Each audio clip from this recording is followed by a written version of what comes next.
भाजपाचे खासदार संजय काका पाटील यांनी दाखल केला उमेदवारी अर्ज। भाजपाचे खासदार संजय काका पाटील यांनी आपला उमेदवारी अर्ज दाखल केला आहे।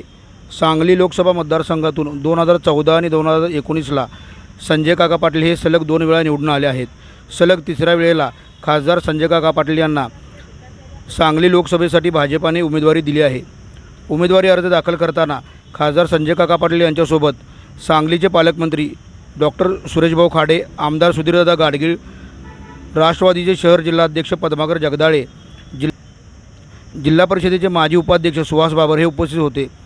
त्याचबरोबर आमदार गोपीचंद पडळकर, आमदार दिनकर पाटील, माजी आमदार नितीन शिंदे, भाजपाचे नेते दीपकबाबा शिंदे, भाजपाचे नेते सत्यजित देशमुख, भाजपाच्या नेत्या नीताताई केळकर, राष्ट्रवादी अल्पसंख्याक विभागाचे प्रदेशाध्यक्ष इद्रिस नायकोडी, राष्ट्रवादीचे जिल्हाध्यक्ष वैभव पाटील हे उपस्थित होते। तिसऱ्यांदा संधी मिळाली उमेदवारीची, तिसऱ्यांदा तुम्ही उमेदवारी अर्ज दाखल केलेला आहे। पक्षानं मोठा विश्वास दाखवला, नेतेमंडळींनी विश्वास दाखवला आणि जिल्ह्यातल्या सगळ्या सहकाऱ्यांनी, आमच्या नेत्यांनी विश्वास दाखवला। त्याबद्दल मी मागेही ऋण व्यक्त केले, आजही ऋण व्यक्त करतो। वातावरण अतिशय चांगलं आहे। कोणत्याही परिस्थितीमध्ये मोठ्या फरकानं आपल्याला लोकांच्या आशीर्वादानं हा विजय प्राप्त होईल। ही हॅट्रिक चांगल्या मताधिक्यानं होईल एवढा विश्वास या निमित्तानं मी व्यक्त करतो। मागच्या वेळी महायुती होती, आता राष्ट्रवादीसुद्धा यामध्ये सहभागी आहे महायुतीमध्ये।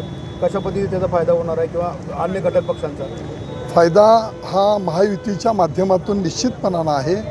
सगळे आमचे घटक पक्ष बरोबर असल्यामुळं आणखी मोठं मताधिक्य वाढायला ह्या घटक पक्षांच्या माध्यमातून आपणाला फार मोठी मदत होणार आहे। आज जिल्ह्याचे खासदार संजय काका पाटील यांची हॅट्रिक साधण्यासाठी आज आम्ही फॉर्म निर्देश भरलेला आहे। निश्चितच सर्व मित्रपक्ष आमच्याबरोबर आहेत। मित्रपक्षाची ताकद आणि सर्वांची ताकद मिळून आणि काकाचा संपर्क असेल, विकास असेल, ह्या माध्यमातून काका निश्चितच मागल्यापेक्षा मतधिक्यानं इथं निवडून येतील असा मला विश्वास वाटतो। पालकमंत्री नात्यानं मी सर्व सांगली जिल्ह्यातल्या सगळ्या जनतेला मी आवाहन करेन, आपण मतदान कोणाला करता हा विषय नाही, पण आपण सगळ्यांनी मतदान करा आणि सगळ्यांनी 100% मतदान सांगली जिल्ह्यात होऊ द्या, एवढीच मी सगळ्यांना विनंती करतो। धन्यवाद।